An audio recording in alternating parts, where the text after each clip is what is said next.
Am I the arsehole for ditching the girls' holiday on the way to the airport? Story time. Yes, I am a little bit ill, please bear with me. So, I was supposed to go on a girls' holiday with my longtime friend. We'd been friends for like 10 years.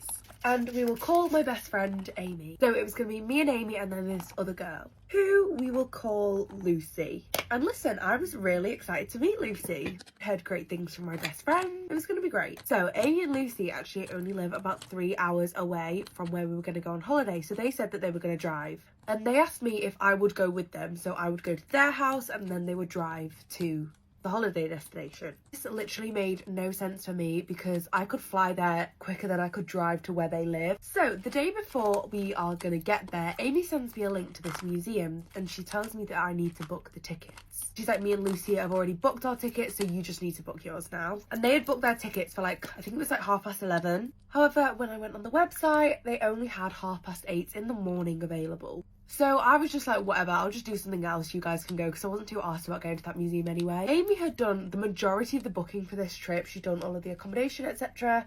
So I texted her and I was like, how much do I owe you for all of this? And this was the second time I'd asked her since she booked.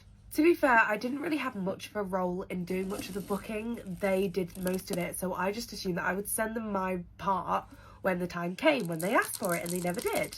So the morning of my flight comes, I'm sat at the airport and I get a text from Amy. So they actually had ended up inviting a guy with them and that he would be staying in the hotel that was meant for me. She sent me a link to the hotel and I went to have a little look, and turns out that there were no rooms left at this hotel. Isn't that just great? So at this point I started to panic and I started to check all of the hotels in the area, see if they had any availability. And just for reference, the original hotel was going to be about £250. The cheapest available option was £475. But I really wanted to go. I'd not seen my friends in a really long time, so I bit the bullet and booked an expensive hotel. On the way there, I just had this like gut feeling that I wasn't going to enjoy myself. So I booked myself an Uber and I went home. So I texted Amy and I was like, listen girl, I'm really sorry, but I'm going to sit this one out. I made it very clear that I was expecting a girls trip and now this guy Steve is coming along. And now Amy is being incredibly short with me. And she is convinced that I am being unreasonable. Do you think I'm being the arsehole here? There's been a recent update on the girl in the freezer's mysterious death. On September 8th, 2017, a young 19-year-old girl named Kenneka Jenkins told her mother that she was going bowling and to the movies with some friends to celebrate her new job at a nursing home. She borrowed her mother's car and left the house around 11 p.m.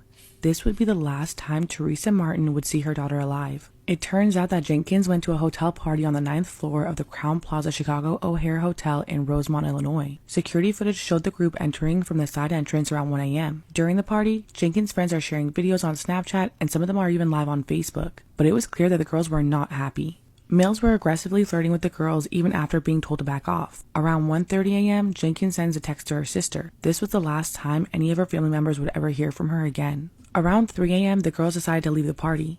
In the hotel lobby, Jenkins realized that she left her belongings like her keys and cell phone back in the room. Some sources claim that her friends left her alone in the hotel lobby, while others say that they left her in the hallway on the 9th floor by the elevator. Either way, all of her friends supposedly went to grab her belongings from the party, leaving her all alone for about 10 to 20 minutes. When the group returned, Jenkins had vanished. They searched the hotel trying to find her but had no luck. Between 4 to 4:30 in the morning, they decided to finally call her mother, who quickly made her way to the hotel. She pleaded for help from the hotel's front desk, but they refused. She then requested to see security footage or for security to help her find her daughter, but they told her that only police could look at the tapes. At 7:15 in the morning, Martin called 911 about her missing daughter. The dispatcher told her that her friends could be lying and Jenkins was probably passed out drunk in a random hotel room. He told Martin to go home and relax and wait a few more hours for her to show up. The next day though, Jenkins was officially reported missing and police began their investigation around 1:15 p.m. on September 9th. Hotel staff claimed that they looked at the security footage and didn't see anything. Police searched the hotel and surrounding areas, but again, nothing. Around 10 p.m., an officer decided to look back through the tapes just in case he missed something and discovered a clip of Jenkins stumbling around the hallways of the hotel lobby around 3:20 in the morning. She appeared to be extremely intoxicated, confused, and stumbling into walls. This is when they quickly launched a team to trace her last steps. New updates in the case. When police retraced Kenneka Jenkins' last steps, it showed that she had gone into an elevator and taken it down to the lower level of the hotel where she stumbled out and down the hallway. The tapes show her walking upstairs into another hallway and at one point walking into the men's bathroom. She eventually finds her way to the kitchen, which was under renovation, and the last known footage shows her walking through the back towards the double freezer. The video doesn't show her walking into the freezer, but it's speculated that she opened the door, walked in, and couldn't find her way out again. While the kitchen was under renovation and not in use, the freezer was still running because it was being used for extra storage for food for an upcoming new restaurant in the hotel. On September 10th, 2017, at roughly 1 in the morning, Jenkins was found dead inside the freezer unit, lying on the floor, hair messy with one shoe off. She had been wearing ripped jeans, a crop top jean jacket, and a white bra. The police described her as frozen solid, but didn't suspect foul play. The autopsy came back inconclusive, however later reports said that she died from hypothermia. She also had some scratches and wounds on her foot and her ankle that were exposed from not having a shoe, but other than that, no wounds or markings were found. No signs of struggle or fight were found either. However, people online and her own family think and speculate theories of what happened, as there was video footage from the party and her friends making comments that were suspicious, but there's no compelling evidence to back up that they had anything to do with it. Others say that the hotel tampered with the footage and had something to do with her death. Either way, in 2018, Jenkins' family filed a $50 million lawsuit against the Crown Plaza Hotel for her death. The suit claimed that the hotel was negligent for not properly securing the renovated freezer area and locking it off from the public. Jenkins' mother also stated that if they had looked at the security tape sooner when she was urging them to, they might have found her sooner and alive. In October 2023, Teresa Martin, Kenneka Jenkins' mother, reached a settlement of $10 million. The terms and agreements won't be made public as Jenkins' family is seeking to keep the deal under seal, citing safety and privacy concerns. So since dating is literally the 9th circle of hell these days and your girl needs a break, I thought we could do a little story time about dates gone wrong. If you're a man and you see yourself included in one of these stories, do not text me. I will block you. I do not care if it makes you look bad. You shouldn't have done something bad. Also, please use this as a cautionary tale. Some of these choices were not my finest. Jumping right in, I matched with this boy on Hinge. We actually had a lot of mutual friends, which can lead to you making the mistake of thinking that he won't be a total sociopath. That's not how that goes. So whatever, he asked me out. It's super simple. He gives me a place and time. Everything's going well. The place that he chose was an interesting choice. There are a lot of different food vendors in this particular place. If you live in New York, you might guess where I'm talking about. It's pretty central. It has like one sort of cuisine. So, you know, logic says we would be eating. He gets there before me. I find him. We do our little awkward hellos, and then he gets a coffee and I get a hot chocolate. And I'm thinking, how adorable. We'll walk around with our little hot beverages. We'll decide which vendors we want to order from. Until he's like, do you want to step outside? I figured that before we could, the opposite of spoke, that thing people do if they're not drinking, sometimes they. I'm a very 420 friendly person. It's on my Hinge profile. I do it a lot by myself, so I'm like, cool. Across from the food place is a park, so we cross the street. We're walking slowly. We're doing the little flirty thing. I'm expecting to stop and for him to like pull out a lighter and something he rolled, but he just keeps on walking. It was raising sort of quieter alarm bells, but my friends have my location. I wasn't fucked up. I was just like, okay, maybe he knows another spot. We walk for like 7 minutes in total until he stops in front of a building, and I realize the spot that he knows is his own apartment. Now, I know what you're thinking, Dara, just like don't go up to his apartment. I went up there. I went into the apartment. What a dumb little idiot. Am I right? Girl, why'd you do that? If I were to guess, I would say this man paid $7,000 minimum monthly in rent. This place was nice, and oh boy did he know it. I walk in, and the first thing I notice is that his massive kitchen island is covered in supplements. Now, don't get me wrong. Health is wealth. We love a man who takes care of himself. But this man clearly knew he was planning on bringing me back there, and he left about 50 bottles of vitamins out. And I thought, oh shit, this is your personality. Right on cue, he launches into it. The spiel about the mushrooms and the acid and the microdosing and the $10,000 meditation retreats and his gurus and his mentors. And it really wouldn't have been so bad if this man hadn't asked me one question about myself. Not my family, not where I grew up, not my job, not my friends, not my interests, nothing. So I'm sitting there and I'm honestly just letting him go on and on about like the guided acid meditation retreats or whatever, giving him the benefit of the doubt that he's going to come up for air and try and get to know me at all. He set up his volcano, but at this point, I didn't really want to get too fucked up, so like I played it cool. Side note, you know someone is rich when you open their fridge and they have like 17 choices of beverages. On a good week, I have like maybe an OJ and like one kombucha. So I get a drink, but I'm like, aren't you hungry? Are we going to go back to the place you chose for us to have the date? And he says, oh no, I was thinking we could just order in. Second, or maybe third huge red flag. Big opportunity for me to be like, that's not gonna work for me, I'm gonna go. Yeah, I didn't do that. I know, I can't stand myself either. I said, I'm not that hungry actually, but if you want to order, maybe I'll take a bite. Coincidentally, he ends up picking one of my favorite restaurants in the city. I'm like, ugh, whatever, I already made it all the way here. I'm not murdered yet. I sit down on the couch with the little non-alcoholic drink he made me, which was delicious, I'll give him that. This couch was so big, it could have sat the entire cast of Annie, including the understudies. But where did this man decide to sit?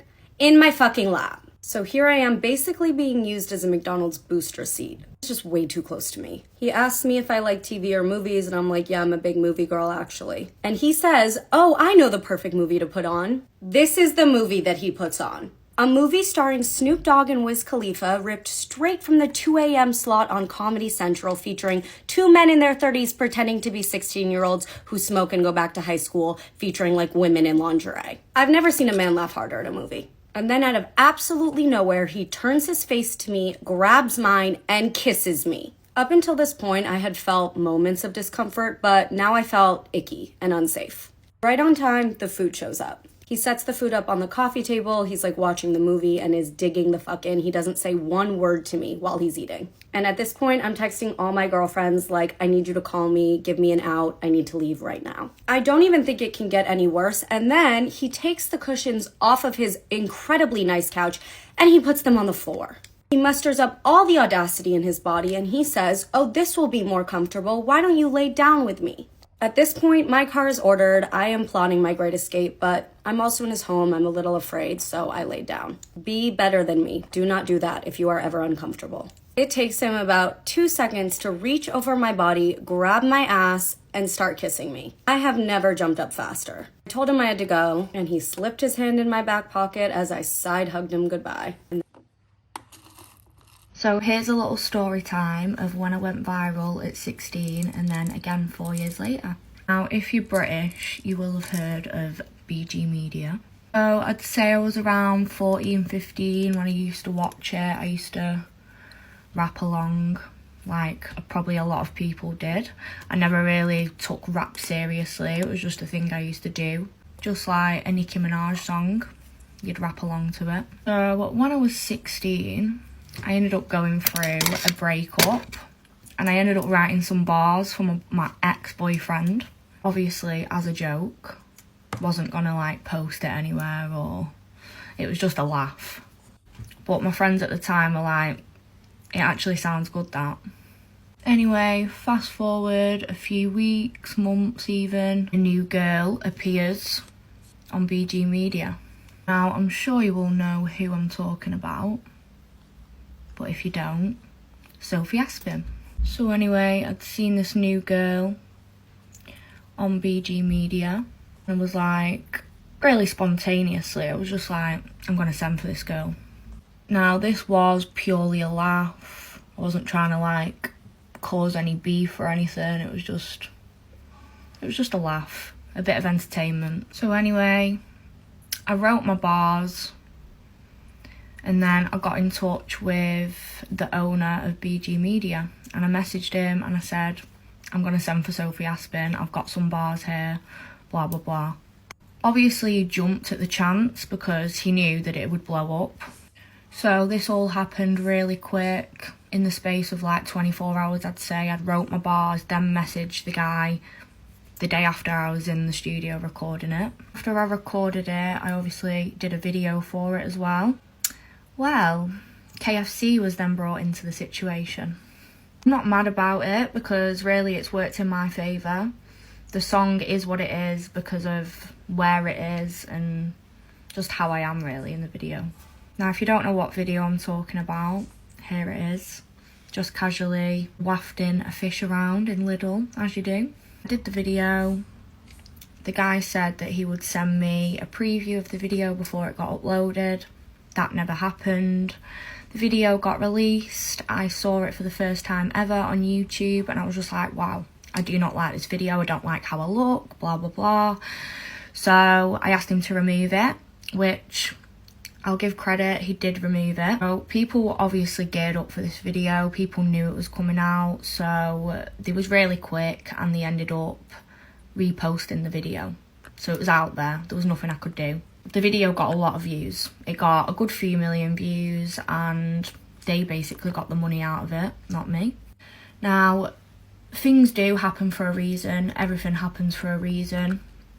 And I believe that that was just meant to happen. I wouldn't be where I am without that video. Now, that was really hard for me at 16. Like, so many people had seen that video, and I didn't know how much my life was going to change. So I sort of went into a little bit of like a hibernation stage. I didn't want to leave the house. I just really isolated myself from everything, really. But then it just got to a point where I just accepted it. I accepted that that was my life now. I ended up making some more sense, as we used to call it back then. Me and Sophie ended up doing a song together not long after, maybe a few months after. And then I just decided that I didn't want to carry on with it anymore. Then I ended up falling pregnant, which was the best thing that ever happened to me. Obviously, I didn't have a normal life with being who I was. I just got on with it, like I say. So yeah, here's me just getting on with my mum life. And then all of a sudden, my song blows up again. When it blew up the first time, I thought that was viral. Nothing compared to the second time round. So my friends were telling me, Millie, your song's viral, blah, blah, blah. And I was just like, I'm not bothered. Like, I don't like the song. It's already out there anyway. Like, I was still getting noticed when I was out and about. And yeah, it was just, I wanted to just forget and move on from the song and from that time in my life. Until I actually ended up going on TikTok and seeing how viral it was. Like, these big influencers nodding away to my song, and I was just like, wow. Now, I was always that girl that was like, nah, you'll never catch me doing a TikTok. I will never do that. It cringes me out. But yeah, I ended up jumping on TikTok. My friends were like, Millie, you need to get on it, blah, blah, blah. Already people making money and views and an audience from me and my song. So yeah, I ended up jumping on it. There were people that were making fake accounts of me, whatever. Ended up getting my blue tick. Gone viral like 2 or 3 times maybe since then. I remember when Jason Derulo did it. Kim K's obviously done it. And also I've been on the chase as well. Like, there's one thing being on the chase, but being a question, I'm sorry, but that is my biggest flex. It's been 3 years since I've been on the app. And honestly, I would never have thought I would be in this position, you know, and actually making something from that as well. Like, I am still carrying on with the music, not the same sort of style, but yeah. And people still want to hear that song. When I do gigs and stuff, they always want to hear that Enter the Bee song. You know, that's just like, it's what I'm known for. And I don't think I'll ever come away from it, but I'm not bothered about it. I just embrace it. I know that that was me back then, this is me now. And I was 16, I'm 24 this year, so yeah, I have evolved from then. I've actually made a career out of this. From that spontaneous decision, I don't actually have to do a 9-to-5 job. I can do what I enjoy doing, making music and creating videos as well.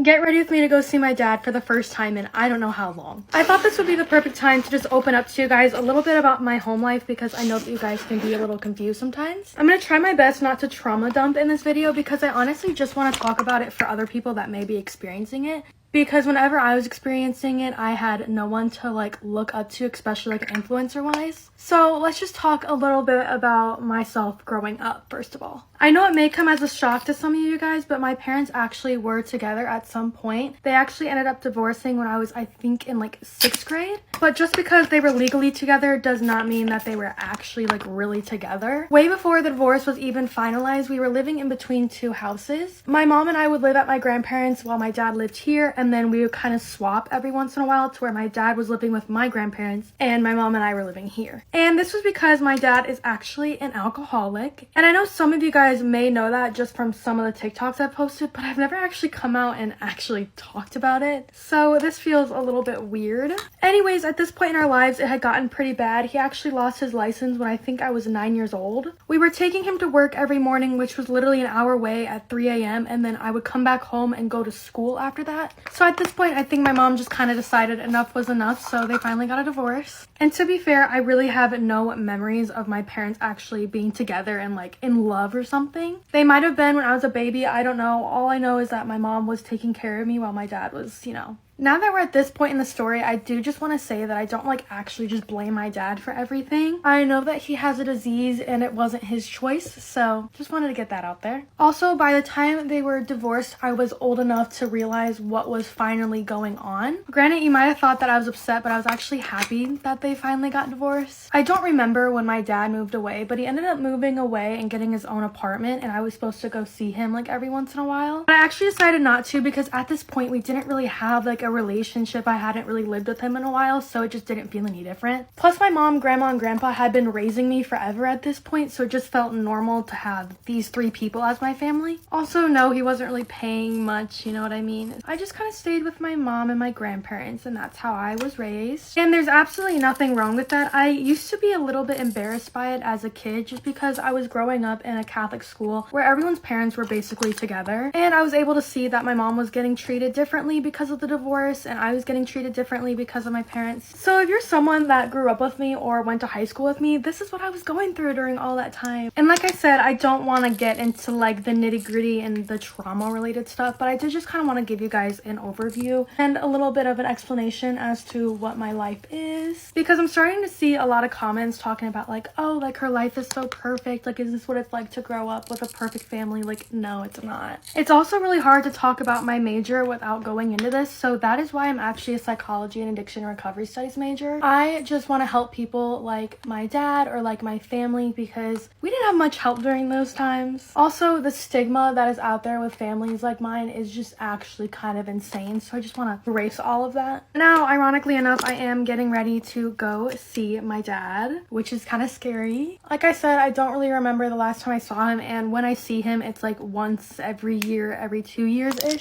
I'm really nervous that I didn't explain this well because I know a lot of people are gonna be like, oh my god, like, you have a dad, why do you keep saying you don't? Because like, yes, I have a physical father, but I don't have like a dad that I grew up with and continue to grow with. I also don't want people to start taking away from what my mom has done for me because yes, she is a single mom, and yes, she did technically raise me by herself because my dad obviously couldn't help much and they weren't really ever together, if that makes sense. I also want to point out real quick that I don't know my dad's side of the family, so it's literally just me, my mom, and my grandma and grandpa, and that's because my mom is an only child, so there's really no one else. So I definitely did not explain this really thoroughly and as good as I probably could have. I'm honestly really nervous to go see my dad right now. I promise there's so many other people that are going through something similar to what you have gone through or what you're going through right now. I am for sure one of those people. I am gonna go ahead and go because I actually have to drive like an hour to where my dad and I are meeting. I am honestly so grateful for everything that I've been through. It's made me who I am today and the hard worker that I am today. So just know that everything you're going through right now is for a reason, even though it might suck in the moment. Story time about how my best friend got f***ed over. So a little background information. We were in 9th grade and we were 15 whenever this all happened. We're gonna call my best friend Ethan. Well, Ethan was dating this girl, Brianna, and they broke up after like 7 months of dating. Which, if we're being completely honest, it was for the best. They were toxic as obviously. What does Ethan do after this happens? He comes to his best friends for advice because obviously he still loved Brianna. Anyways, so he comes to me and our other best friend, Matthew, and he's like, yeah, like, what should I do? Still love her, still want to be with her, but our relationship was so toxic, da-da-da-da-da. And Matt and I were like, no, you do not need her in your life. I don't know about y'all, but sometimes I just wish my friends would let me be delusional. Do not sit there and tell me that him and I are the most toxic people on earth when we're together. Tell me that him and I are an amazing couple and we're going to be together. Like, I will literally tell my friend when I want her to let me be delusional. I don't know if that's just me. Anyways, we were not about to let Ethan be delusional. We did not want him near this bitch. I had good intentions. I didn't want Ethan to be with her because of how toxic they were. Matt, on the other hand, anyway, so like I said, we're hyping Ethan up and he's like, yeah, you know what? That I don't care if she gets another boyfriend. I don't need her. Well, Ethan, you really shouldn't have said that in front of Matt, especially the I don't care if she gets another boyfriend part. Anyway, so fast forward, Matt ends up getting with Ethan's ex-girlfriend. Obviously, this is going to make Ethan upset. Personally, in my opinion, Brianna was not a nice person. Was one of those girls that was very fake and thought that she was above everybody else. So Ethan goes and talks to Matt and he's like, hey, what the happened to, oh, you don't need that, she's toxic, da-da-da-da-da, she's this, that, and the next. And I'm just like on the sidelines watching this unfold because I just wasn't getting involved. Anyway, so Matt is like, well, you said that you didn't care if she got another boyfriend. When he said that, that did not go over well with Ethan at all. He was not about to have him use that as an excuse to over. So then Ethan goes, you know, you're my best friend, I trusted you, da-da-da-da-da. And then Matt, guess what he does? He just shrugs and he's like, well, I don't know what you want me to do. Anyway, so this led to Ethan and Matt physically fighting. Matt ended up with a broken nose and Brianna ended up dumping him. So, you know, he really just like got beat up for no reason. But that's what you get for being a snake. Karma's a bitch. Get ready with me while I tell you guys a story time about how I got my ass beat. The video is going to be on my Instagram group chat, so just go to my Instagram and join the group chat and you'll see the video. It started off with the girl's niece. So this is a long story. So I fought this girl my grade and we had fought for like a petty ass reason, but I basically won, I guess you can say. And the girl that I beat up, her auntie, which was a senior that went to our school, she like started like telling me things, telling me that she wants to fight. Yeah, and obviously I was a hot Cheeto girl, so I was arguing back with her and like I was acting all tough.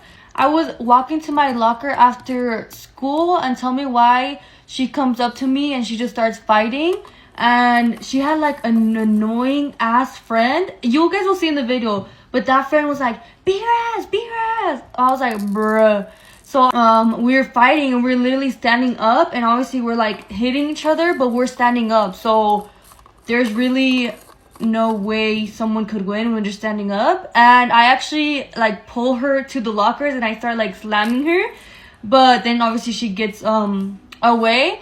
And we started like moving and I don't really remember what happened, but we both got to the floor and I like fell on my knees. And when I fell on my knees, I hit my head on the floor and that actually gave me a concussion. Not her, she did not give me the concussion. The floor, because the floor is like tile, so I like hit my head super hard on the floor. She's on her knees and I'm starting to get up and I'm just punching her. And she was starting to stand up. So Wendy was like, my twin sister was like, what the fuck? So Wendy ends up jumping in, but it was like for a second because we got pulled apart. But yeah, Wendy jumps in and after that, we got separated. One of my teachers actually was like taking me to the bathroom. And I was like, what is she doing? Like, what's going on? And I like touched my head and there's literally just blood. So like I hit the floor hard as fuck. So I guess that's why I say I got my ass beat, because she made me hit my head on the tile floor. But other than like me getting a concussion, I feel like the fight wasn't even like she beat my ass. And also Wendy jumped in, so I guess that's like unfair or whatever. People would obviously be like, oh, she got her ass beat, she got concussion, this and that. And Wendy and I obviously were hot Cheeto girls in high school. So every time we try to like argue with somebody, they would be like, oh my god, they jump people, this and that. But bro, it was literally one time where we like jumped somebody. But that's kind of cool, like twins. That's kind of cool, or no? Wait, no, not jumping people. By the way, when I make like fight story times, like never take it that serious, because this was literally years ago. And actually I have a fight story time on my YouTube, and the girl that the story time was about literally was like so mad that I made that story time. I'm like, bitch, what? Like, that's the time when I got my ass beat. But I don't know, You guys go to my Instagram, see the video, and let me know what you guys think. I don't really care about saying this story time because honestly, you win some, you lose some.